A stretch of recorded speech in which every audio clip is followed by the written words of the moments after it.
cash in lieu, at least in the old formula, would represent 10 additional spaces. We did charge cash in lieu prior to 2008. We no longer do, but we charged $2,000 a space for development at that time. So that would add another equivalent of 10 spaces.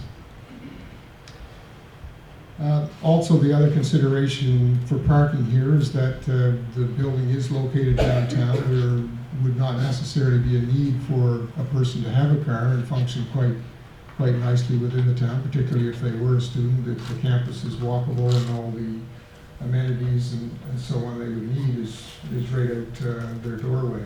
So it is reasonable to expect that there would be occupants of this building that would in fact not have a car, and that would support having a lower number of parking spaces than the land use bylaw would normally require.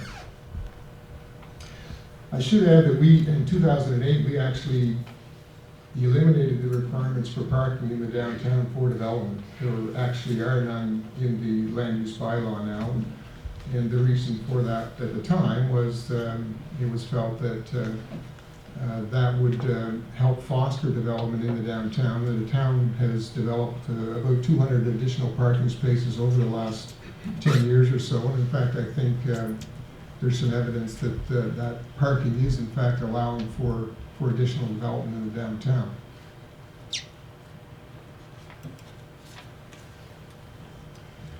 Another one of the issues that was discussed at great length was the vehicle access to the property. I did note there before that there are two options. The developer had initially planned for a single width driveway to serve two-way traffic, and it was felt that the conflicts between vehicles coming in and out would cause traffic issues and certainly inconvenience for the users, so that wasn't seen as a reasonable alternative. So there are two alternatives in the development agreement now, which one of them would allow for a single width driveway, but it would be for access only at Main Street, and the developer would need to provide an exit to the north via the lands of the Windsor-Hansport Railway. And that seems like it will be a reasonable option. The developer is working with the railroad company now to try to finalize arrangements, but there does seem to be a willingness for that to happen between those two parties. So that would provide an exit one way to the north and then east or west to either Harborside Drive or the parking lot at the old Nova Scotia Power site. Failing that, there's another option that would be available to the developer on his own site entirely, and that would be a double width driveway for access and egress to Main Street. So there was, again, a lot of discussion on that issue, and certainly some changes made to the proposal and the development agreement as a result of it. Now, in terms of the MPS policies that relate to this development, and at the end of the day, that's what Council will be considering, is how this project relates to the municipal planning strategy policies. And should there be an appeal, that's what the Utility and Review Board would judge the appeal or make a decision on the appeal based on that. Does this proposal meet the policies of the MPS? So I'm just going to talk about some of the key considerations that are in the municipal planning strategy that would affect this proposal. Our municipal planning strategy was really written with sustainability in mind, and residential density and having people live in the downtown where they can walk without using cars, at least a lot less than they might need to otherwise. They can walk to amenities and live in a compact residential setting is underpins, if you will, most of the sustainability, or a lot of the sustainability thinking these days in terms of how we live. So it certainly speaks to that, and that kind of project or development leads to a smaller ecological footprint for our residents. And of course these are very small as well, so each individual residence uses a lot less resources than other styles or other forms of housing. It minimizes urban sprawl. And again, these are all points that are highlighted in our municipal planning strategy. It provides an increased opportunity for business and employment in the downtown.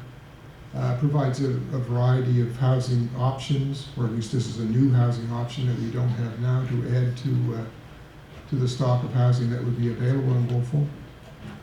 It follows the principles of new urbanism, which again speaks to this issue of dense, small, compact dwelling units in a downtown location. It strengthens the downtown commercial district in that it provides ready customers who are living in the downtown. And again, referring to the MPS policies that call for a greater density and mixed use and compact development in our downtown. So the development speaks very clearly to those sustainability issues in the municipal planning strategy.